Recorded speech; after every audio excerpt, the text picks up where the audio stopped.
To undo them, you're going to need a T5. You start, there's 3 screws on the bottom here. So take them out. So to take the battery out, we need to desolder these 2.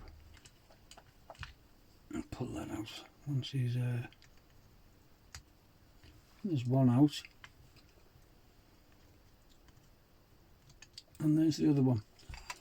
Once you've desoldered them, the battery, oh, don't cross the wires, pulls out. To get this circuit board out, see there's a screw there,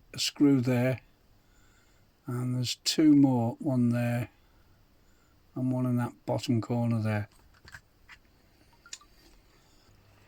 And this one's got another 2 screws holding this board in.